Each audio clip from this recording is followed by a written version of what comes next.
Welcome to the Green Transition Show. The Green Transition Show is a space where we unpack the ideas, policies, technologies, politics, shaping the global transition to a low carbon and resilient world. Today, we have a very important topic. We are going to ask the very difficult question, which is, are businesses doing enough to solve climate change? With me is Jeff Marks, who is the Executive Director of Climate Work Maine. Welcome, Jeff. Thank you, Francis. I'm glad to be here. Please, if you are not subscribed to the channel, I urge you to go to YouTube and hit the subscribe button to subscribe to the channel so that we'll continue to bring you very insightful discussions. Jeff, kindly introduce yourself to our audience and tell us what motivated you to develop interest in climate change related issues. Sure. Thank you, Francis. My name is Jeff Marks. I'm Executive Director of Climate Work Maine, which is an organization based in the northeastern United States that's focused on promoting companies that are doing something on climate and sustainability action, but also connecting businesses, especially small businesses, with the resources that they need to grow and succeed in a carbon-constrained economy. I have probably over 25 years of background and experience advising businesses on energy and environmental issues. I spent several years in Washington, D.C., lobbying and providing advocacy to a variety of different sizes and types of businesses on energy environmental issues, mostly with manufacturers. And I worked with one Fortune 50 company on the cutting edge of buildings, energy, and aerospace technologies to help them develop their first climate change policy. And this was about 25 years ago. So this was before a lot of the companies even started thinking about sustainability or climate in their business operations, their products and services. We developed Climate Work Maine, or we created Climate Work Maine during the pandemic when we got together a bunch of business leaders in the area, and we all decided that climate change was the defining issue of our time, and it had tentacles that flowed into every sector of the economy. And the idea was, what if we got businesses together who, quite frankly, have helped to develop the climate crisis and really channel their activities to hopefully coming up with the solutions that will help us to avert more serious climate changes in the future. So I've been interested in these issues for quite some time, and I'm proud to be working with a good set of companies that will help us lead to better environmental, energy, and economic solutions for the future. Thank you for such a wonderful introduction. I know you are someone who is very passionate about climate change and environmental issues. And you rightly pointed out that climate change is the most defining issue of our time. It affects all facets of life, environment, social, economic, political, etc. And climate change, we all have a role to play in dealing with our climate problem. Individuals, businesses, government, among others, we all have a role to play. Now, I want to specifically narrow it to businesses. What role should businesses realistically play in addressing climate change compared to what the government and individuals are doing? Sure, that's a great question. And Francis, as you know, This is a really tough time for climate action, not just in the United States, but around the world. A lot of the priorities are shifting, energy incentives are being cut, climate mitigation and adaptation programs are being phased out. Where I live in Maine, offshore wind was a major industry that we were trying to develop. And now there's been so many hurdles from inflation, high interest rates, supply chain constraints, and especially new federal policies that have pushed those types of new renewable energy technologies to the side. We have new laws and rolled back tax credits, and just a lot working against climate solutions in the business industry. I mentioned offshore wind, but the electric vehicle industry, which has achieved such rapid technological advancements over the last few years, have really slammed into some major economic, policy, and consumer related barriers. So we got together this group because we're seeing that these major changes are pushing activity to the state and local levels, forcing businesses, government, and communities to learn how to work together more collaboratively.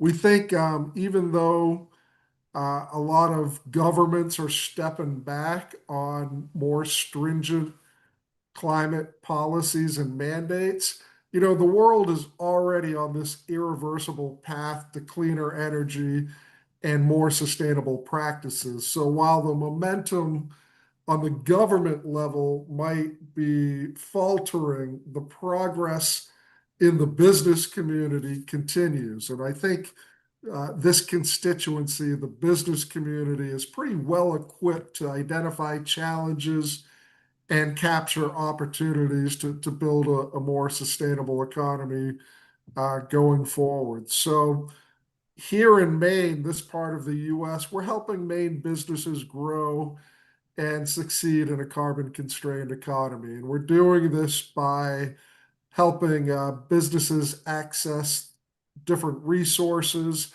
connecting them through networking to professional relationships, and really trying to build a green economy in the jobs that brings.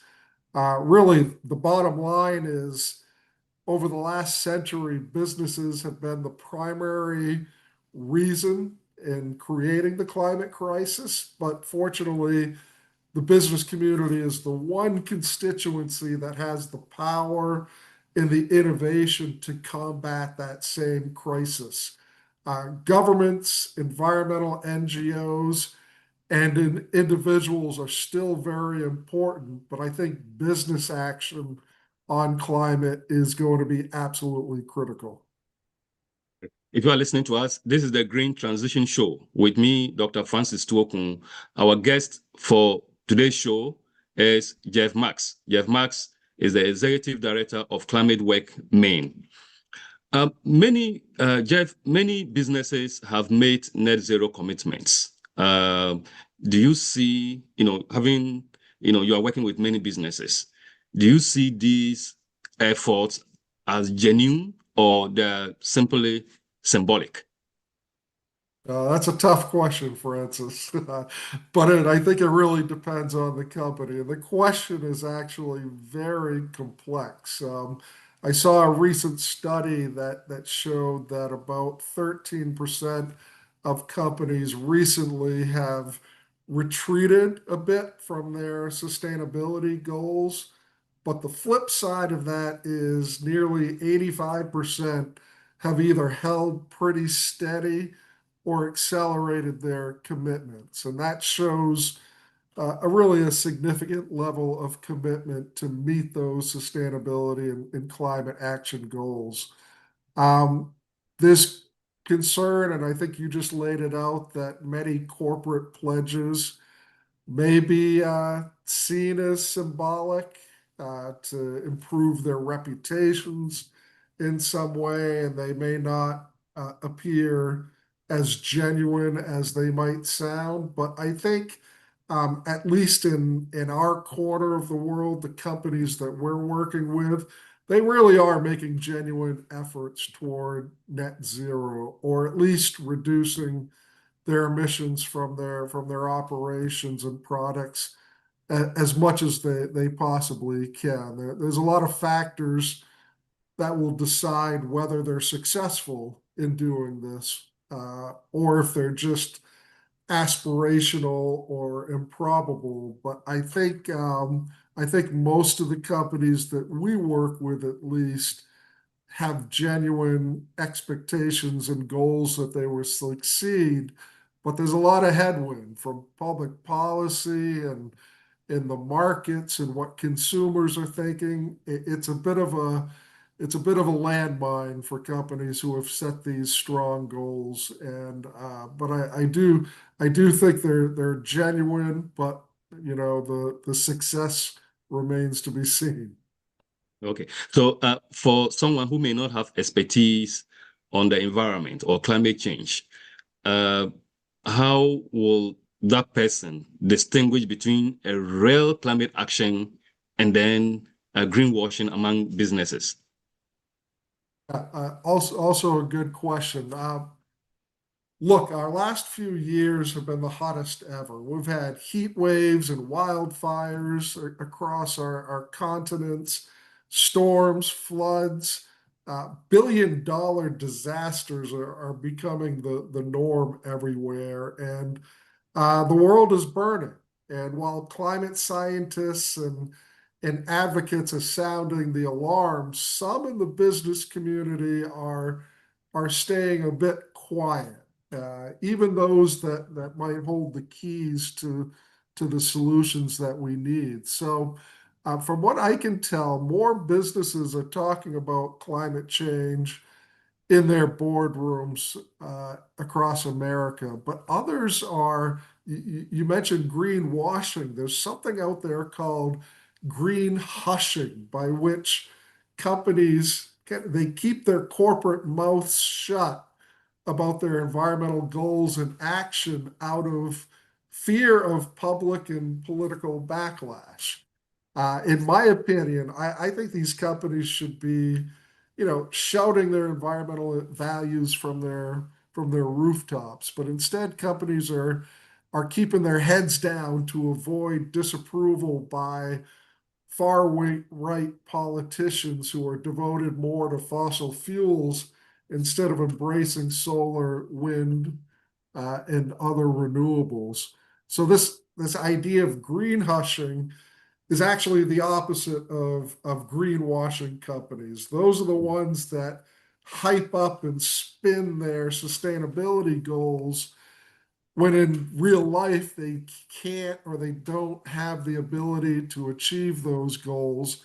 And often it's to uh, convince customers to buy their products and services. There's some examples of this over the years. BP, which is a fossil fuel giant across the world, they changed their name to Beyond Petroleum, while continuing to spend about 96% of their budget on oil and gas. Volkswagen is another company. Uh, they fooled around with their emission testing while overstating their car's eco-friendly features. There are some banks out there that often tout their green investment while lending a lot of money to fossil fuel companies. So greenwashing is definitely happening, but I think, as I mentioned in your previous question, uh, our economy is ready to move toward more sustainability. And I think it's more important than ever in our messaging to make sure that we talk about environmental improvement, but also connect that directly back to economic improvement. When you're talking with a company and you're coming to them with sustainability advice, you need to be ready to also talk about the economic benefits of taking those sustainability actions.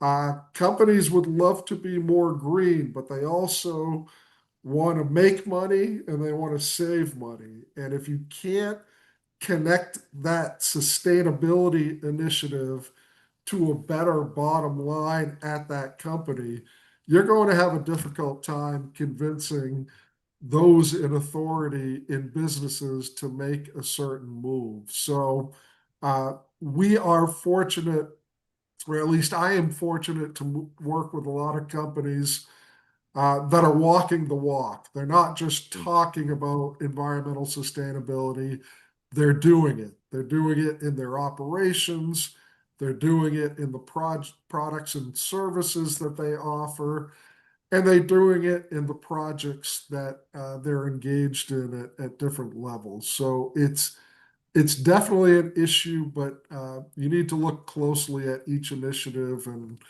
on a case by case basis figure out whether it's greenwashing or it's genuine environmental improvement. Yeah. And in your view, what do you say to or say about the sustainability goals of these businesses? Are they enough? Are these goals enough to meet the global climate targets, or they're still far behind? Well, whether we're doing enough is always going to be an issue.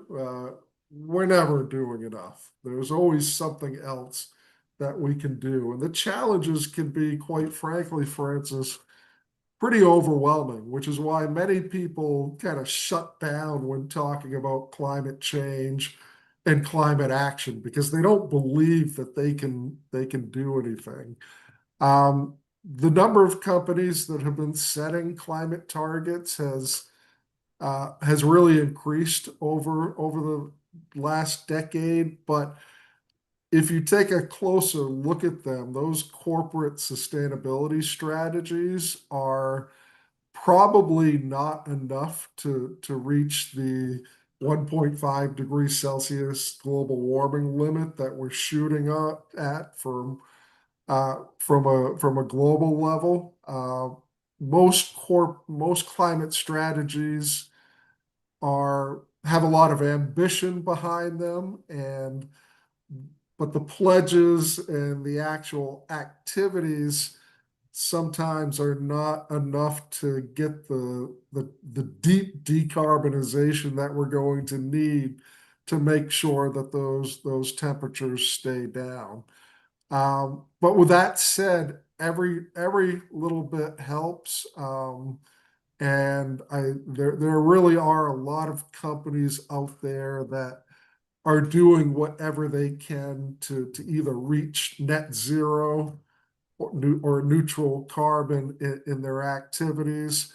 And sometimes it depends on the industry itself. I know that the healthcare and the aircraft industries have pretty low commitment levels because it's a little bit more difficult for them to reduce emissions. But then there are others like the clean tech, the clean energy, and other industries that are doing a lot better. So yeah, it may seem like we may not be doing enough, but every company, every industry, every individual and community that is contributing to the solution, that has a cumulative effect that is helping to reduce emissions and hopefully we can actually avert the worst impacts of the climate crisis going forward. Yeah, and we all have a role to play. Individuals, the private sector, the government, and everyone. We all have a role to play to deal with our climate crisis. What do you think are the biggest barriers preventing businesses from meeting their climate targets or climate goals? I think it's a mix of things. I think it's number one, it's probably financial constraints. Transitioning to green technologies such as retrofitting buildings or purchasing electric vehicles, It requires a significant upfront immediate investments, which many companies, especially small businesses all around the world, can't easily afford. There's also the issue of payback. Sustainability investments often have long-term returns, and they don't provide the short-term quarterly profits that businesses look at as more immediate paybacks. There's also, operational and supply chain hurdles. For many companies, most of their emissions are actually throughout their supply chain. And they call these types of emissions Scope 3 emissions.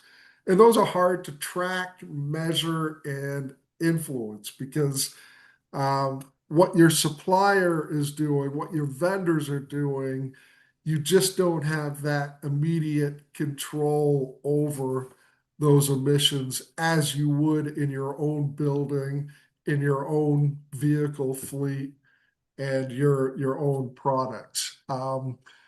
Data is not always reliable from those suppliers, which makes it difficult to set credible emission reduction targets.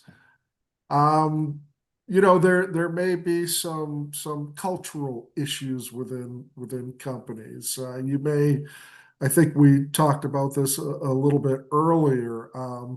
You may have sustainability influencers within a company who want to pursue a specific renewable or efficiency measure, but they don't have the buy-in from the decision makers or from the accountants and the financial people. So that tends to slow down and present some challenges for different companies. And then you have what I think is one of the more important factors and challenges, regulatory and political uncertainty. We have conflicting local, national, and international regulations that businesses have to confront every day. And sometimes when there's this patchwork of different regulations, it creates a lot of confusion and discourages companies from taking proactive action.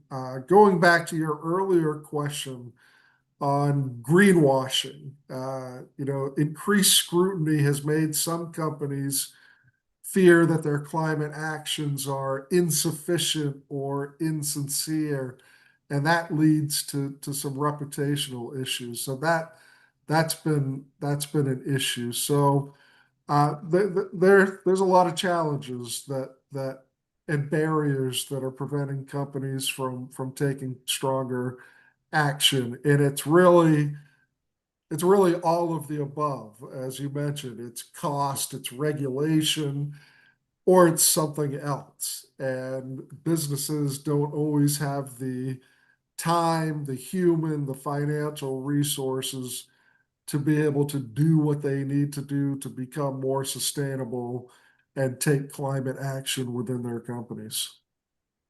You are watching us. This is the Green Transition Show with me, Dr. Francis Tuokun. Our guest is Jeff Marks, the Executive Director of Climate Work Maine. We urge you to subscribe to the channel on YouTube, also follow us on Facebook or TikTok. My next question to you, Jeff, is, you talked about regulations, political decision makers, and all of that. How important are regulations in pushing businesses to meet their climate change targets? Oh, very, very important. When I was in Washington, D.C., I was a lobbyist for a conservative business group that said no to everything regulatory. No to Clean Air Act, no to clean water, no to toxic release inventories, no to the Endangered Species Act. And that was all because of a bit of a misguided notion that if you enact regulation, that's going to have a significantly negative impact on the business and economic and business development. But we've found over the years that there is a role for government, and a pretty strong role for government in setting different policies that help increase climate action and sustainability. The European Union has been a leader on some of these rules and regulations that companies report greenhouse gas emissions and climate risks. And this type of transparency that flows from these mandatory disclosures allows investors to compare data and hold companies actually accountable for their climate performance. There's a lot of discussion, not just within the United States, but around the world about market-based programs that governments can set up. And one example is putting a price on carbon. And this can be done by setting carbon taxes or creating cap and trade systems, something that makes companies pay for the pollution that they put out there. And the reason to do that is to potentially incentivize companies to find the most cost-effective ways to reduce their own carbon footprint. These programs are in different stages of discussion within this country as well as around the world. There are some programs in place, but the entire reason to have these in place is to make sure that companies are accountable for the pollution that they put out in the air and have to pay for it in some way. There are other things that government can do that are a little bit more direct and strict, I would say, Francis. We call it command and control type regulation, and this is setting very specific emission rules for cars, for factories that companies need to meet in order to continue to do business. Businesses, as I mentioned before, I lobbied for an organization that said no to these types of regulations because they were more comfortable with more voluntary and market-based programs rather than a one-size-fits-all regulation that everybody needs to follow. But at the end of the day, I think the most successful way that government can encourage businesses to become more sustainable is through incentives. And these can be rebates to install energy efficiency improvements to homes or factories, or tax breaks and tax incentives, or in some cases, direct monetary grants, such as we enacted, or the US Congress a few years ago enacted the US Inflation Reduction Act, which reduced the financial burden on businesses who were adopting green technologies. And they made incentives available to make it more attractive and more feasible to put solar up on their roof or install efficiency improvements throughout their factories. Those types of incentives can be very popular, and they're also something that government can do to make sure that not just businesses, but homes, communities, schools, and others become more sustainable and more climate friendly going forward. You've talked a lot about regulations and government intervention, but there are those who argue that climate solutions should be left in the hands of market forces. What do you say to that? I think you need a combination. You need market forces and you need active government regulation to really effectively make a difference. Mm, I don't think market forces are alone are sufficient uh, to to take care of the issue or to reduce emissions. I think there is a role for government intervention in some way, and sometimes government action can help create the market for green technologies and ensure that transition to clean energy and clean tech is more equitable. We talked about pricing carbon earlier, and those discussions are ongoing on establishing some type of carbon or cap and trade system to make renewables more cost effective and to hold companies accountable for the emissions that they put out there.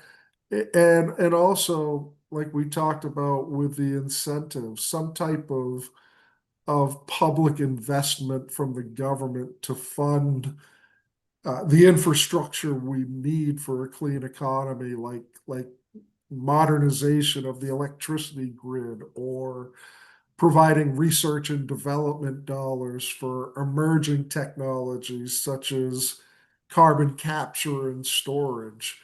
I think these types of subsidies and incentives are important to really push industries and businesses uh, to move forward with greener technologies. The pretty rapid growth of renewable energy, it serves as a pretty good example. Solar and wind are now the most affordable energy sources in the world, even over fossil fuels like oil and natural gas and especially coal. And that growth has been fueled by a combination of government activity through tax credits as well as market-driven investment. So these uh, markets and government can work hand in hand to make sure that um, they provide effective mechanisms to reduce emissions and provide cleaner and greener technologies moving forward. Um, but you talk to most businesses, market forces are absolutely essential for implementing solutions efficiently, but uh, they can be guided by government policies that prioritize long-term sustainable outcomes in the end. right. This is the Green Transition Show. We encourage you to subscribe to the channel on YouTube so that we can continue to bring you more insightful topics and discussions such as this. With me today is Jeff Marks.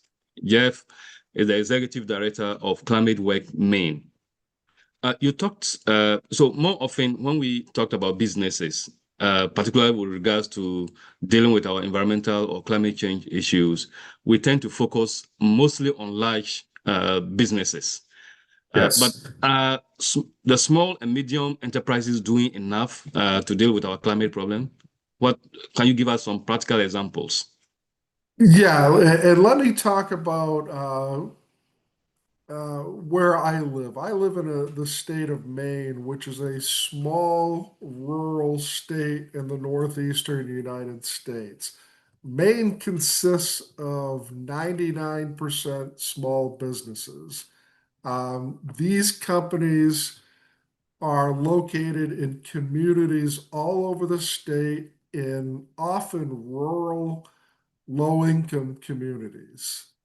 They are busy trying to sell their products and services, pay their workers a fair share, provide increasingly expensive benefits like healthcare, and support their communities. These small businesses, in most cases, not just in Maine, but all around the world, they don't have the time, the human or financial resources to necessarily think about climate action and sustainability on a day-to-day basis. So it really comes down to a question of, what can we do to help them? These barriers are just daunting to small businesses that don't have the time, capital to dedicate to climate strategy. So we need to find a way to better assist them. Large companies also have limited resources, but they often have the ability to hire somebody to help them or uh, implement the different processes that help them become more sustainable over time. At my organization, Climate Work Maine, we recognize these challenges that the small businesses have. And we've launched a new program last year called the Sustainability Council. And it's really focused on setting up very informal events and meetings all around the state, team up with local chambers of commerce, invite those small businesses in, and share best practices about what's working at company A that can be transitioned over to company B. How do we help these small businesses access the resources that they need to grow and succeed and do that in a more sustainable way? How do we help them measure their emissions so that they have a baseline on which to start to reduce their own emissions? What resources and topics do businesses need the most assistance with? How can we share that information with them in the most cost effective, easiest way? Because as I mentioned right at the outset, these companies have limited resources and they're doing everything that they can, not just to grow and succeed, but to survive and to do that in a way that betters their workers' lives and the communities around them. So, yes, I think small businesses have a role to play, but we need to do so much more to provide them with the resources that they need so that they can, um, so their benefits are shared by everyone. Yeah. Thanks for that. And looking ahead, if you are to give three practical examples or suggestions, what concrete actions should businesses take now to move from commitments to measurable climate impact? Oh, just three. There's Oh, you can give probably more. Yeah, there's you can give probably a more. whole list, but I would say that the number one thing that they need to do, they need to, if a company doesn't measure its impact, it can't effectively manage that impact. So they need to figure out what emissions that they have, whether it's direct emissions from their factories or their buildings or their cars, or whether it's emissions that come through their supply chain in some way. They need to be able to define what that is because you can't measure something, you can't report on it, you can't keep records if you don't know what you're measuring, if you don't know what your own impact is. So that is something that I would recommend that companies do immediately. Even before you take any action to reduce your own emissions, you need to know what your emissions are. And you may need to get help from others to help you to be able to do that. Um, the second recommendation I would have is to set reasonable um,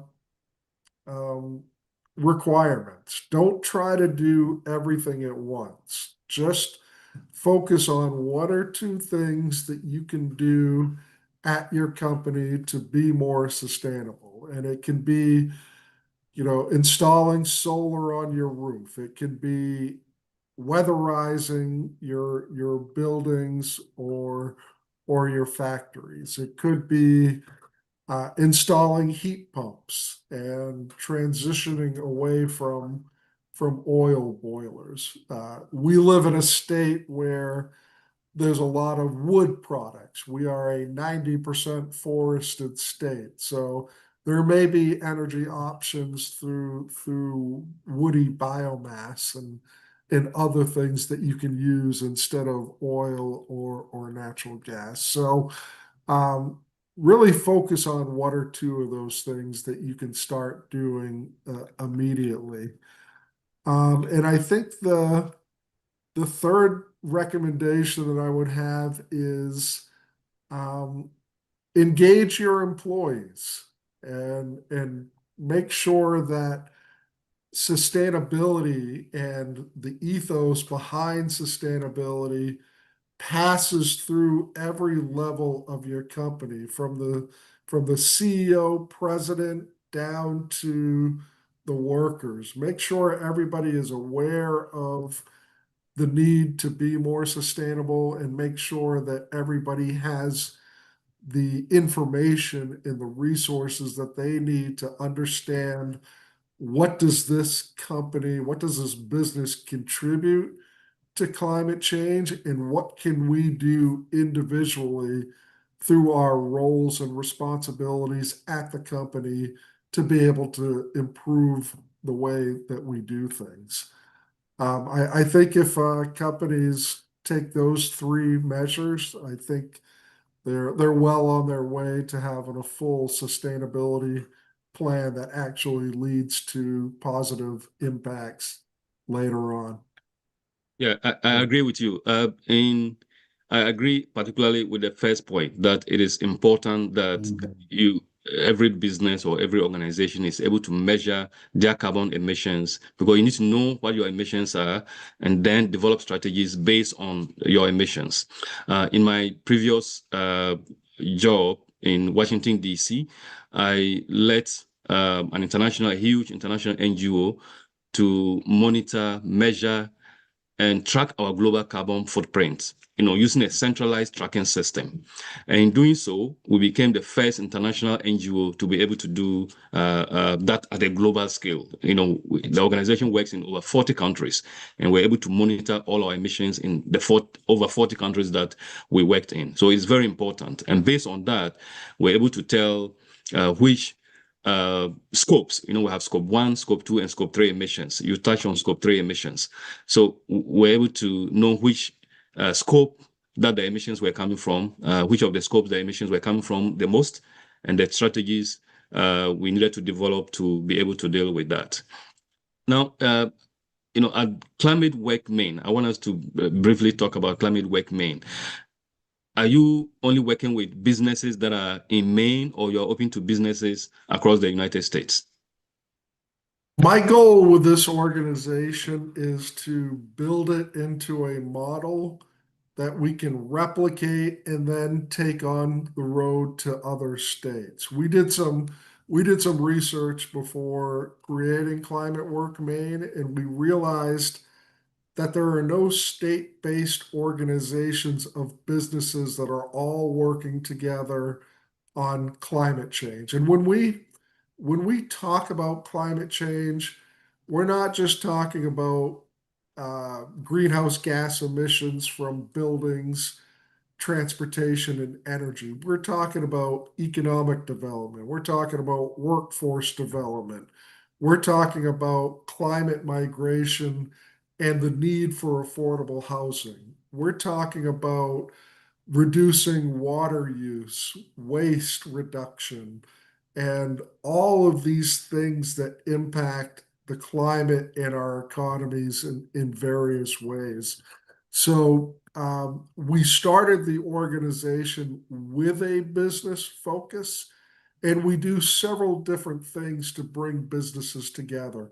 Last week, we just had our fourth annual summit on the economy and climate change, and that brought together 500 and more business leaders, NGOs, government officials, community leaders to talk about big issues on climate change. I talked with you earlier, Francis, about the Sustainability Council that we launched. That brings in businesses to share best practices and learn from each other on sustainability initiatives. We've developed a webinar series that helps us, uh, you know, give very specialized information to people, no matter who they are, businesses or homeowners or others, on, how do you develop a sustainability plan? How do you access financial incentives to do energy projects in your business or at your home?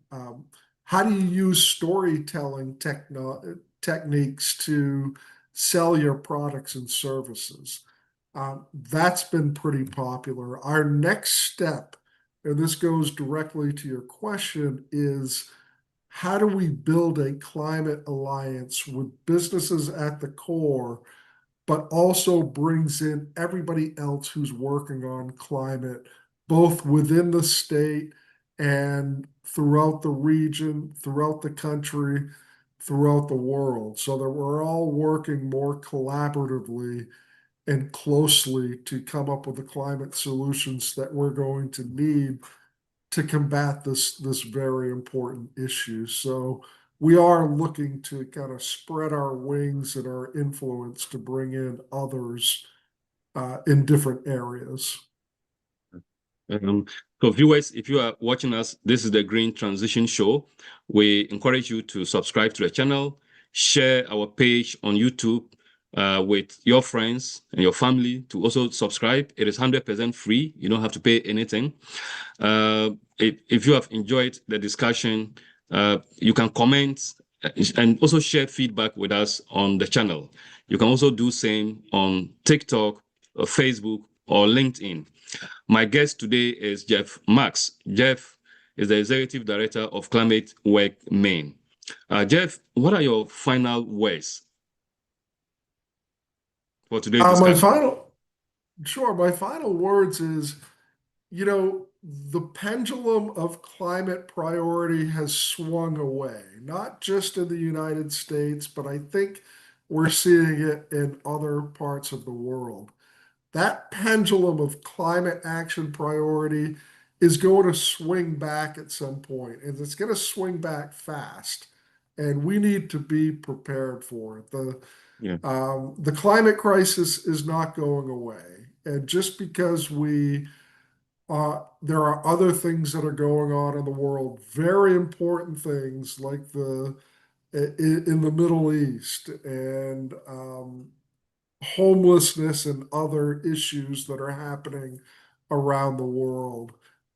Climate, as I said right at the outset of this conversation, is one of the defining issues of our time, and it's going to impact everybody.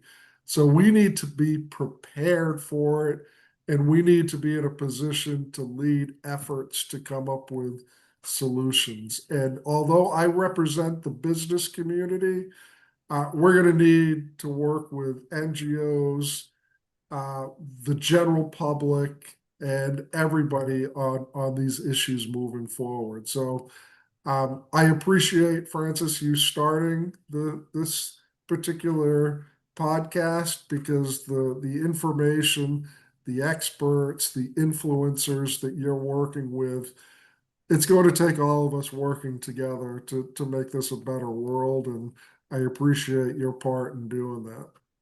Yeah. It means we all have a role to play in dealing with our climate crisis. And like Jeff said, the climate crisis is not going away anytime soon. Well, it's the most topical issue of the 21st century, and we all have a role to play, whether businesses, individuals, governments, the private sector or the public sector. We all have a role to play in dealing with our climate problem. Viewers, this is what time will permit us, how much time will permit us for today. I encourage you to subscribe to the channel so that we'll continue to bring you very insightful discussions. Jeff, thanks so very much for your time. We really appreciate your time for today. Thank you. We hope to see you again next time.